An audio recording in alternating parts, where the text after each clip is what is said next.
നമ്മൾ ആരെയും ഭയപ്പെട്ട് ജീവിക്കേണ്ട ആവശ്യമല്ല ഇവിടെ. നമ്മൾ ചെയ്യുന്ന കാര്യങ്ങൾ നല്ലതാണെങ്കിൽ നമ്മൾ എന്തിനു ഭയപ്പെടുന്ന കാര്യം? നമ്മുടെ സമൂഹം ചിലപ്പോൾ ഒരു ആണിനോട് വേണ്ടി ഒരു പെണ്ണിനോട് വേണ്ടി ചെയ്താൽ അതിന് വേറൊരു രീതിയിൽ വ്യാഖ്യാനിക്കുന്ന മനുഷ്യരുണ്ട്. അല്ലെങ്കിൽ നമ്മൾ ചെയ്യുന്ന പല കാര്യങ്ങളും തെറ്റാണ് എന്ന് ചിന്തിക്കുന്നവരുണ്ട്.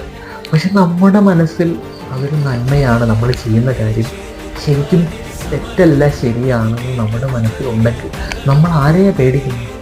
അതേപോലെ തന്നെ നമ്മൾ ചിന്തിക്കേണ്ട ഒരു കാര്യമാണ്, മറ്റുള്ളവർ നമ്മളെക്കുറിച്ച് എന്ത് ചിന്തിക്കുന്നു എന്നോർത്ത് നമ്മൾ ജീവിതത്തെ ഒരിക്കലും ജീവിതത്തെ ഒരിക്കലും അത് ആലോചിച്ച് ടെൻഷൻ അടിക്കരുത്. കാരണം ഒരു ജന്മമാണ് നമുക്കുള്ളത്. നമ്മൾ മറ്റുള്ളവരെ കുറിച്ച് എന്ത് ചിന്തിക്കുന്നു മാത്രം നമ്മൾ ചിന്തിക്കുക. നമ്മളാണ് മറ്റുള്ളവരെ കുറിച്ച് എന്ന് പറയും. മറ്റുള്ളവർ നമ്മളെക്കുറിച്ച് എന്ത് വേണോ ചിന്തിക്കാം, നമ്മളെക്കുറിച്ച് എന്ത് വേണോ പറയാം. അപ്പോൾ അതുകൊണ്ട്